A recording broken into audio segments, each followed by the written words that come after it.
all you could want on a holiday at one all-inclusive price in one place. What more could you want? Well, that depends on which side of the fence you're on, apparently. It's impossible, because the tourists in the hotel is not coming out. It's impossible. And inclusive is crack. Can't cope with queues? Simon Calder's here with tips for a more leisurely landing at US airports. And spruced up, straightened out and safe for at least another 200 years. The lean times for the Leaning Tower of Pisa are over.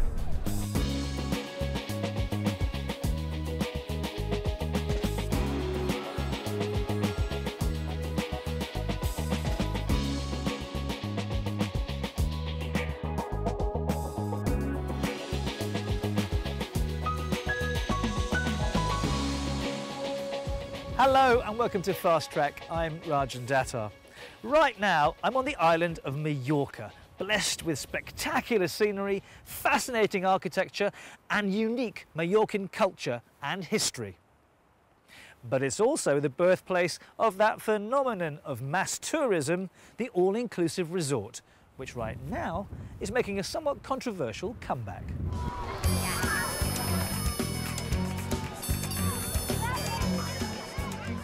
Fun in the sun, all paid for before you've begun. This is a flagship resort in the northeast of Mallorca for the First Choice brand. First Choice recently announced that from next year all their holidays will be all-inclusive. Mass tourism like this may not be everyone's cup of tea, but many of the 1,200 British customers at Holiday Village love the concept. Like the Hind family from Edinburgh in Scotland.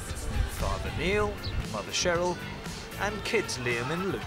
This is their fourth holiday with this company, and their fourth all-inclusive. It's safe, we know roughly how much we're spending, the kids love it, the kids love the kind of standardisation. We've got the days planned out for them, they can do the archery, so that's the kind of plus point for us. Within the Holiday Village, there's very little that they have to pay. It's really our academies, so if they want to do the football or the swim or our stage academy or our creche sessions with some of our nannies, everything else is included whilst they're in the resort. And of course, if they want to get out and about and experience some of our excursions, then they would need to pay for those. But the majority of things are included. All well and good, except the experience of some customers of all-inclusive resorts is that they aren't very, well, all-inclusive, charging extra for services like kids clubs and branded beverages, and providing very limited variety in the restaurants, which are open for very restricted periods. Some tourists I talked to in Mallorca, not guests of First Choice, I should stress, said they felt dehumanised and almost stir-crazy. I think people can probably put up with a degree of loss of quality, if you like, but it's when they have to wait 15, 20 or even 30 minutes to be served with a drink in a plastic cup. I think that's when they start to have a bit of a problem. First Choice are owned by the giants of the travel industry, TUI, and they insist their brand provides a top-quality, comprehensive value-for-money experience. So what was their motive for going all-inclusive? Quite simply, customers were asking us for more and more all-inclusive holidays. 3 years ago, 2 out of 5 holidays we sell across Thompson and First Choice were all-inclusive. This year, First Choice is up to 65%, and that's pretty much as we announced that from next year they're all going to be that way. And the latest quarterly results for TUI show all-inclusives are a good money spinner for the company too. For the budget-conscious family, all-inclusives do have major attractions. It's prepaid, there are child-friendly facilities, and everything is on tap. It's like what it says on the tin, all-inclusive. In the words of the marketing men, you can leave your wallet at home. No surprise then that the all-inclusive is having its time in the sun, but not everyone's cashing in, and the notion of leaving your wallet at home doesn't sit well with restaurateurs like this man. After 11 years running the Don Pedro restaurant in the Mallorcan resort town of Alcudia, Anglophile Francisco says the surge since 2008 of all-inclusives has all but crushed his business. Naturalmente yo no soy único. Of course, I'm not the only one. In Mallorca, there are lots of restaurants. Here we have the entire street. It used to be called the Street of the Dollar. Now it's called the Street of the Penny. And it's because of the all-inclusive. The hotel is keeping people inside and they don't go out. Every single business in this street is really down, and we're going to have to close one after the other. It's going to be impossible to keep them. If you want to encourage people to spend money outside the all-inclusive resort, why is your slogan, "Leave your wallet at home"? It was a PR phrase that we used, but we don't advertise on that basis. It was one way of trying to explain to people that there's value to be had within the all-inclusive first choice offer, absolutely. But no, I think if that's a phrase we've used before, then perhaps that doesn't help with the local area, and we need to be mindful of that. But studies from Spain and Turkey, where many tour operators, including First Choice, have a big presence, show the rising numbers of all-inclusive tourists do spend less on local services and businesses than any other category of tourist, which leaves local communities vulnerable, say critics. In tourism concern, we believe that to be able to make these all-inclusives more sustainable, first we should level the playing field. So we should give power to these local communities. And not just, it shouldn't be, the destiny of the local communities shouldn't be left to profit-driven companies. Like many destinations, 80% of Mallorca's economy is dependent on tourism, and that puts the major package companies in a very powerful position. Too powerful, say some. However much the regional government and the regional government tourism ministers may say they will do this and do that, they really can't. If the tour operators decide they're not going to do something or they are going to do something, they will do that. With First Choice rolling out its dedicated all-inclusive plan around the world next year to its 34 destinations, the row around this issue is set to become even more heated. In Mallorca, drastic action is being called for. They might have a day of protest whereby they close for a day in September, which would, I guess, show what would happen if, I mean, the logic of all-inclusive is that there is nothing outside of the hotels. And that would be to show how it would be, a virtual ghost town.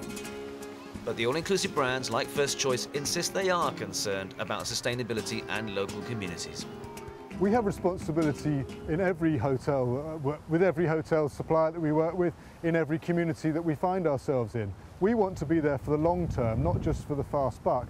As I say, the growing demand for all-inclusive has been considerable and protracted. We don't see that slowing down. What we want to do is make sure that we offer the best all-inclusives out there, and that does include being mindful of and listening to and working with the people that our hotels and our customers sit alongside. Little consolation in the short term, though, for the likes of Francisco. He can't afford taxes, wages or rent. He's already had to lay off half his staff, and now he's resigned to closing his beloved restaurant. Vale, la solución para mí es que regularicen. The solution for me is that they have to regulate the all-inclusive, because it's not only the business of one tour operator or one hotel, it's the business of a whole area.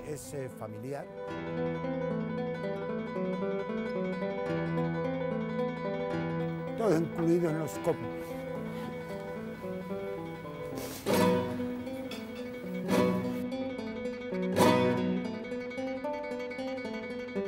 So what do you think? All-inclusives may be good value for the cost-conscious tourist, but are they a good way to experience a foreign country? And are they good value for the local economy? Email us at fasttracktravel@bbc.co.uk and let us know. Last week's programme featured a story about what the authorities at US airports call enhanced pat-downs.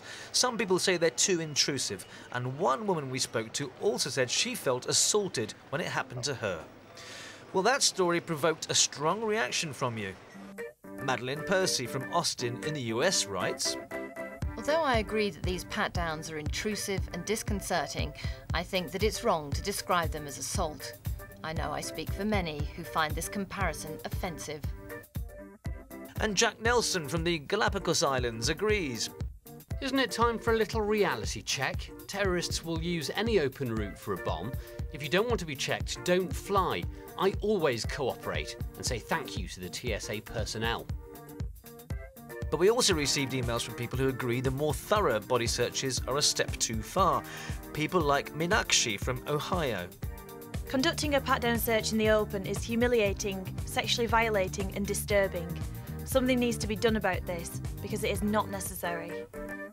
Whilst Horst Rudolph from Bangkok says it's left him feeling sad. Travelling to Moscow, Beijing or even Burma is just a pleasure compared to this US attitude. Unfortunately, many US citizens are unaware of their poor degree of freedom today. Free America is long gone. What a tragedy. Right, let's see what else is making news in the world of travel this week. Thailand has announced new measures to protect tourists after 5 foreigners died in Chiang Mai, the country's second largest city.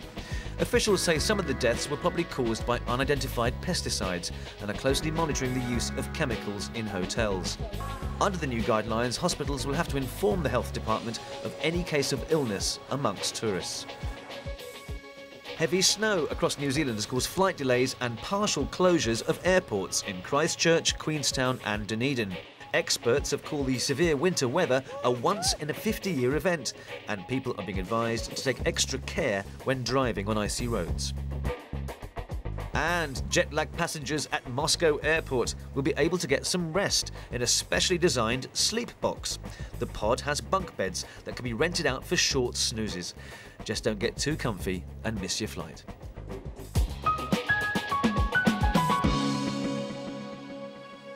Don't go away, because coming up after the break, Simon Calder is here again to deal with some more of your travel woes.